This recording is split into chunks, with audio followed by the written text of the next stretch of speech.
One time, we successfully mated a bulldog with a Shih Tzu. Really? That's weird. Yeah, we called it a bullshit.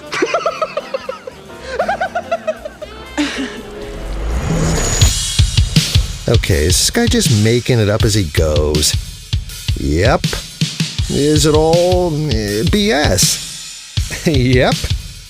Here's Big Nate with some more BS, because it's BSing with Big Nate.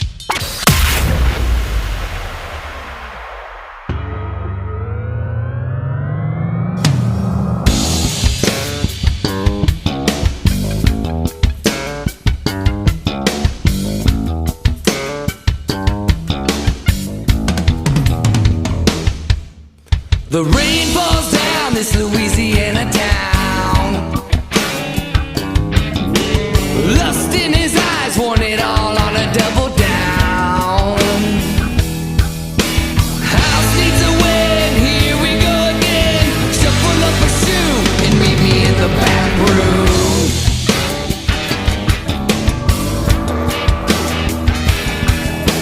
I'll be getting high, old fashioned with the rye. Pour it on me strong and meet me in the back room.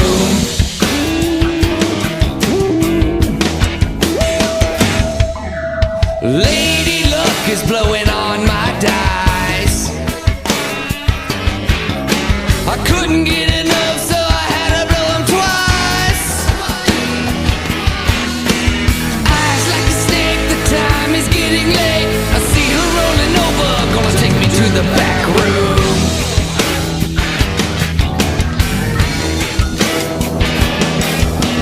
Nothing more to say, time to steal away. Double on the rocks, I'll meet you in the back room.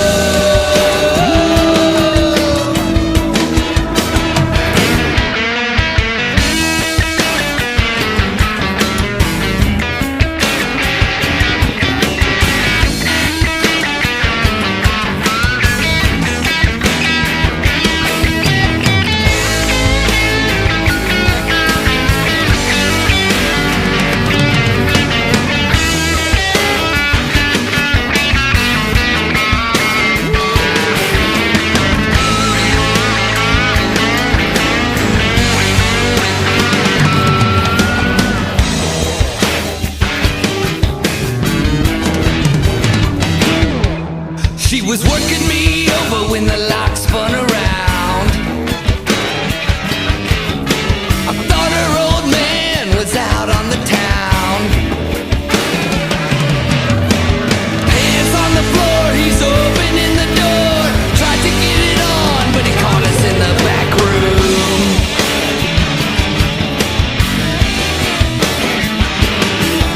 No time to say goodbye, hit him in the eye. Westbound road, barely made it out the bayou.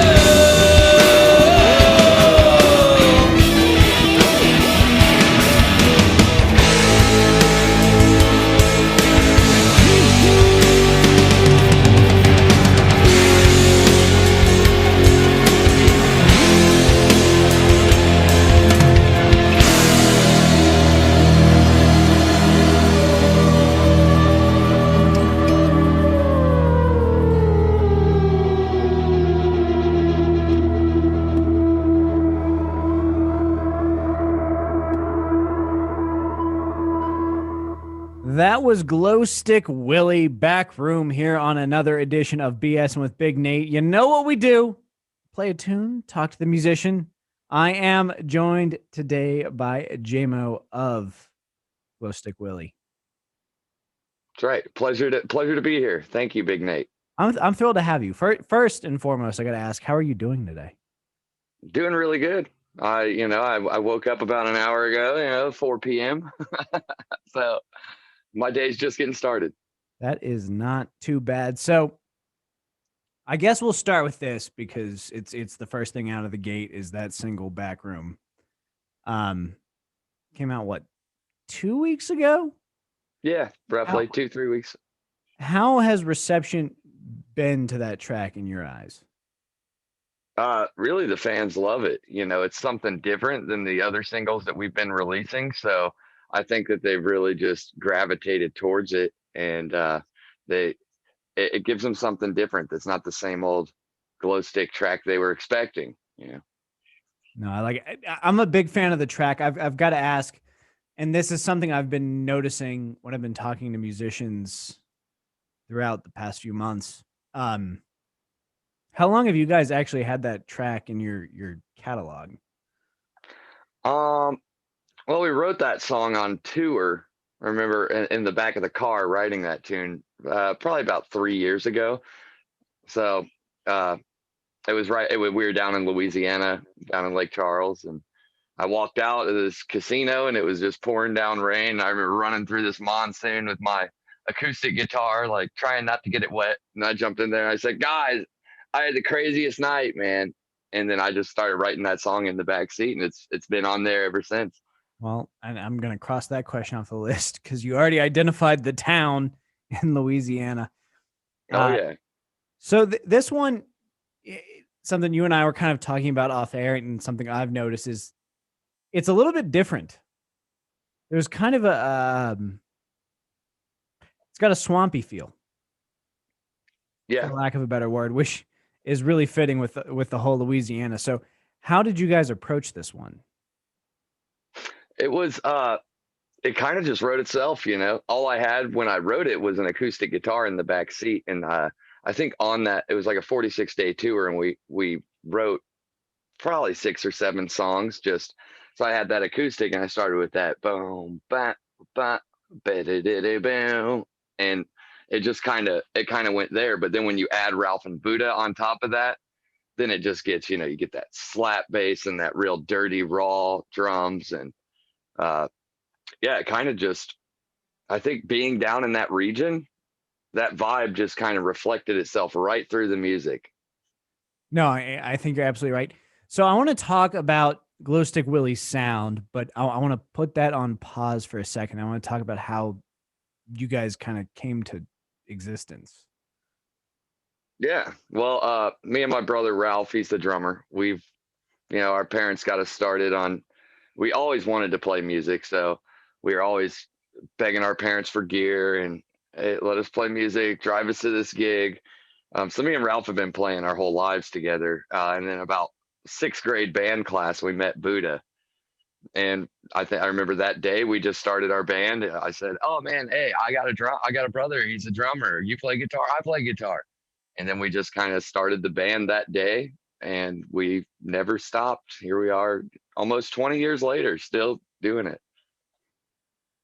So now I want to ask, because this is I'm someone who, I'm a hoarder, but a very specific things, digital content. I have a hard time deleting any audio. I've cut probably the world's longest reel of stuff I've worked on throughout the years. And sometimes I go back and I listen and I'm like, man, I just had no clue what I was doing. And I'm sure down the line, I'm going to look back at this and be like, yeah, you're a terrible interviewer, dude. But I've got to ask, like, looking back, do you see like an evolution in everything you guys have done? Oh, most definitely. Our fans love our first record, but I can't stand it. I can't, especially after pumping something out that's the quality of Backroom, and then you go back and listen to like Switch, which is a fan favorite off our first album.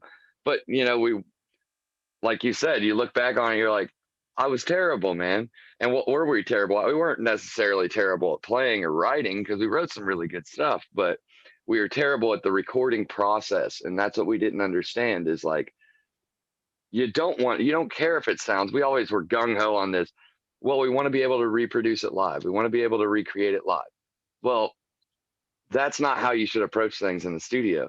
So those first few albums was like guitar track, bass track, drum track. That's it. Maybe do a lead track, and while one holds down the rhythm, but for the most part, give the live feel.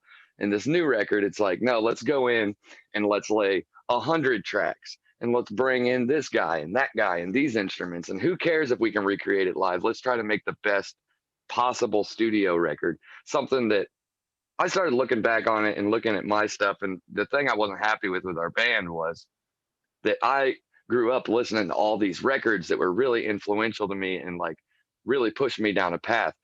And it was just depressing to not have anything that sounded like that to me, that made me feel the same way about the quality as I did about the albums I grew up listening to. So that kind of motivated me to go and really crank it out and create something on the level of Backroom.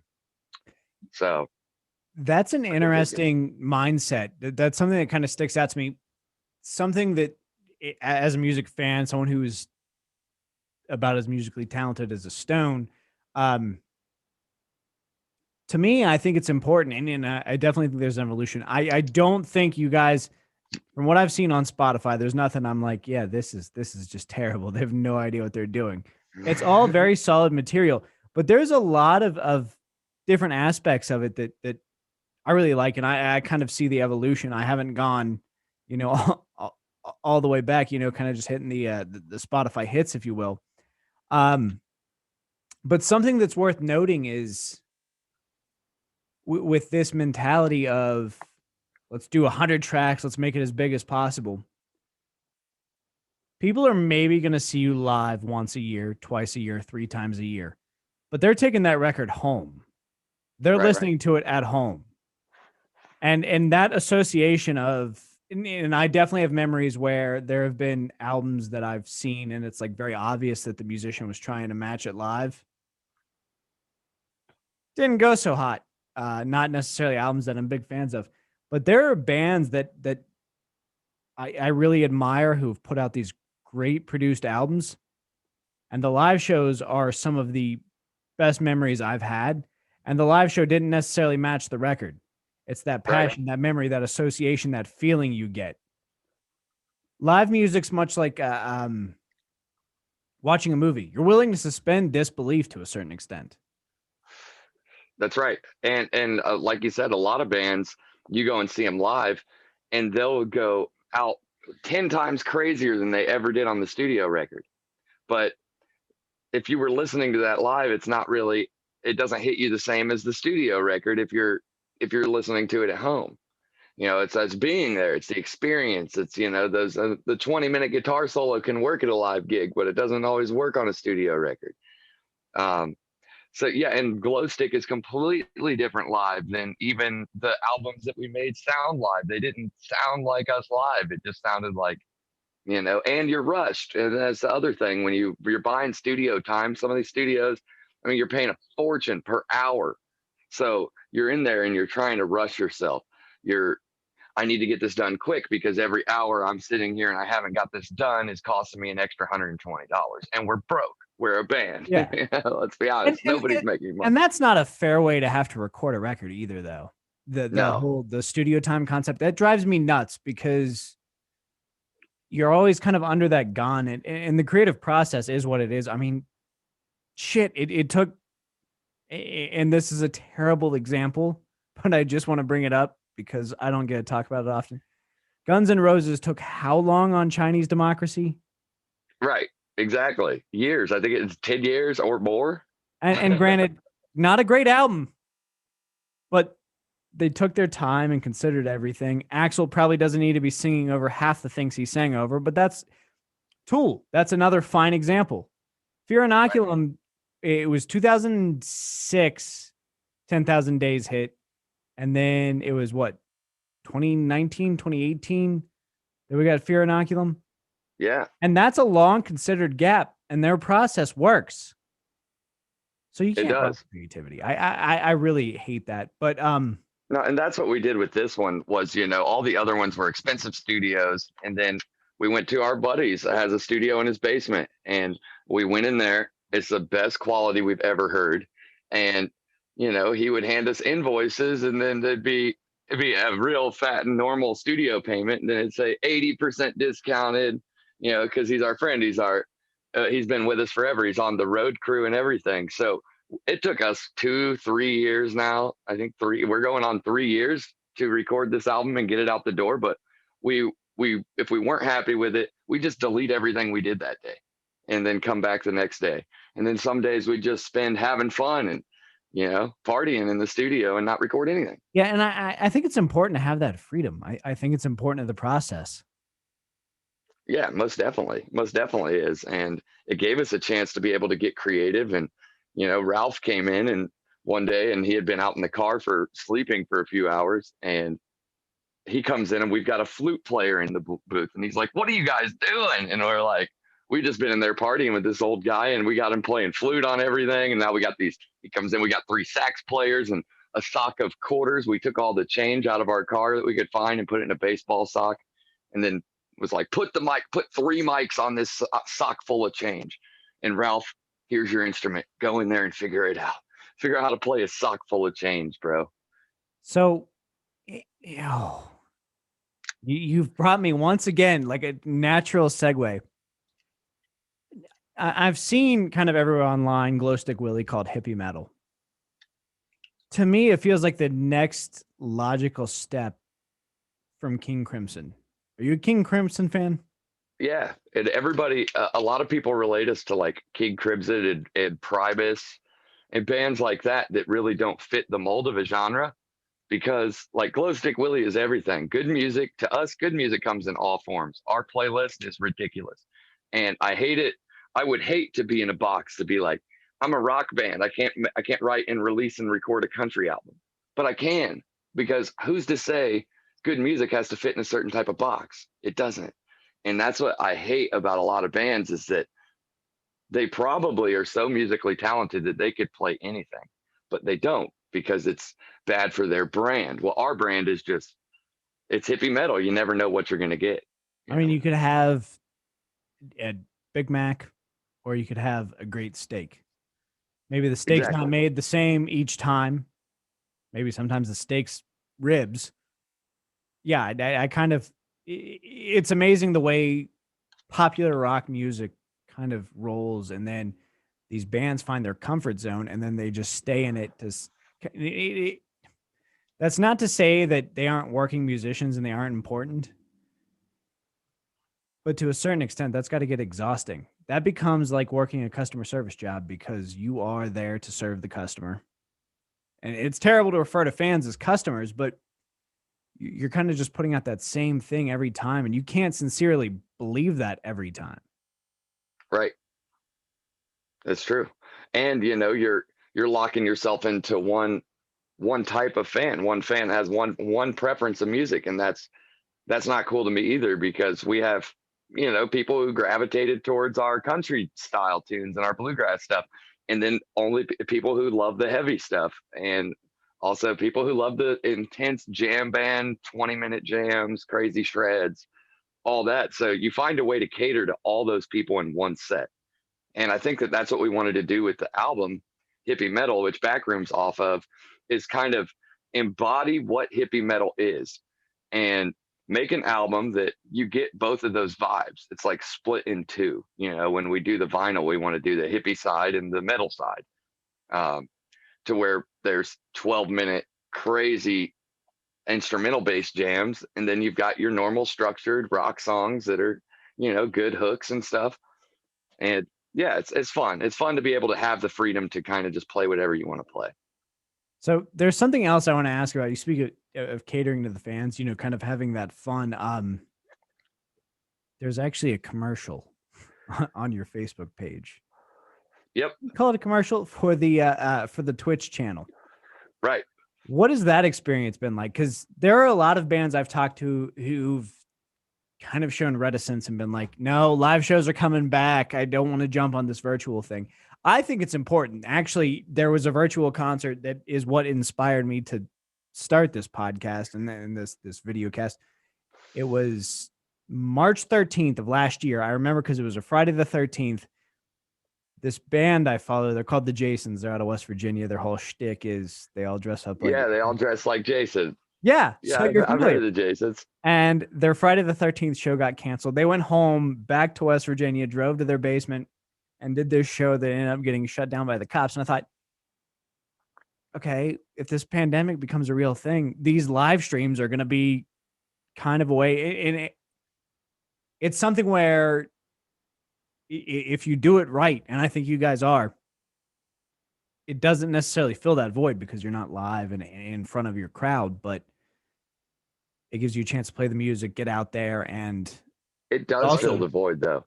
That's does the it? thing. Once you get to a certain point, like where we're at now, it does fill the void. Like the other night we had, you know, I think they put us on the Twitch and put us on the front page, which is like when you go to Twitch's homepage where we were auto playing, they put us as a front page headliner. And I mean, when you look up and you have 14,000 people watching your stream at one time and your chat is just scrolling so fast, you can feel the same. I've played in front of 10,000 people. It's the same exact feeling. The only difference is you can't see the people, but the energy that you're feeling coming off of a TV screen is exactly the same. I'm really glad to hear that. It is. And that's why we do it That makes every me night. really happy. I was wondering because, again, I don't have that perspective. The only time I'm on stage, I'm usually introducing a band or getting asked to Right. get off the stage. What was that process like, making that move? Like, Oh man. was it a natural extension for you guys, or I know Well, from the kind commercial of. I learned there was a lot of learning behind it. There was, you know, because we started back in about 2016 streaming on Twitch. You know, when Twitch was kind of new and their music wasn't even a category. Music streams, computer tech wasn't where it is now, to where it's like you can go live. Your computer can handle the encoding that it takes to do live streaming, and we didn't have any money, so we like hodgepodge this rig together in our garage, and we were streaming video games on Twitch, and then I was like, man, you know, I have this webcam in my video game and the microphone's going in. If I can get everybody's audio to one line and just aux in it to the computer and plug in this webcam, then we can do a full band stream. So we started doing that in 2016. And then we got busy going on tour and being on the road and just doing the real life band thing. So we put it on the back burner, and computer tech wasn't where it is. Internet speeds weren't even where they were to be able to do it. And then into 2019, we had been working on Hippie Metal Record, so we weren't touring a lot. We were spending all of our time in the studio, but we did have a lot of downtime still, and we were bored. So we were like, man, I bet the tech is advanced enough. Let's go back and let's start doing a stream. So we kicked it off, and we started streaming and raising money for new webcams and trying to grow the stream. And we started with one webcam and 4 channels of audio. And then we started throwing up donation goals. Hey, we need 2 more webcams. Hey, we need a mixing board. We need 5 new cameras. We need a new computer. We need TVs. We need all this stuff. And then the pandemic hits, and it's like, man, we've already got like a decent little setup right now. So then we just, you know, we were doing all this different music stuff and podcast. And then we saw our channel like get really big at the beginning of the pandemic, when people were like, oh, live streaming's a thing. I want to support bands. And then it, you know, and we started adding in all this extra content. We saw our viewership go down, and we're like, what did we start doing here? Okay, well, that's where we started like throwing in podcasts and stuff. Let's cut all that out, and let's go from 3 nights a week being live to let's go to 5 nights a week, and it's always a full band playing every time. And then when we did that, everything just went straight to the top. We ended up getting a partnership with Twitch, and we spent, you know, we would stream for anywhere from 6 to 8 hours straight playing sets, and then we'd get done and we'd work on the Streamlab for another 12 hours and try to get a couple hours of sleep before we did it again. And that's just been our life now for I think 19 months straight. I really appreciate the work ethic involved in that, and I think it's great, the adaptability and the way to shift and hit those new, you know, kind of, we should never be adapting to the technology. The technology should be adapting to us. But I think you guys kind of are ahead of the curve. I do have to ask this. This is important. When will we be able to pick up Hippie Metal, the album? Well, we have another single releasing. It's called 427, and this is probably the most hippie track on the album. It's a 12-minute banger, and that comes out on April 27th. 427 on 427. We have Doug Wimbish from Living Color coming out to the studio, because he played on that whole album and was a co-producer on it. So he's coming out to the studio for 427 to do a live stream with us and release that song. And then the whole album is going to release at our festival, Willy Town, in September. We throw a festival every year, 3-day wild crazy party, and this is the 7th annual Willy Town. So we're Okay. gonna release that whole album there. So I want to talk to you closer to that date. I also want to notate something here. I just noticed this. You're the second artist I've talked to that has featured or worked with a member of Living Color. Sweet. Gears did a cover of Cult of Personality, and they had Corey Glover on the track. So that's pretty wild. It's a weird little connection there for you. J-Mo, thank you so much for joining me. Give them some love on Facebook, Twitter, Instagram, Twitch. You should Yeah, definitely that's where we're catch putting them on all the Twitch. focus. That's where all the focus is going right now. Is just pour it all into the Twitch channel. All right. Well, we will be looking out for 427 on 427 at 427. And thanks again for joining me. Dude, thanks for having me. I greatly appreciate it.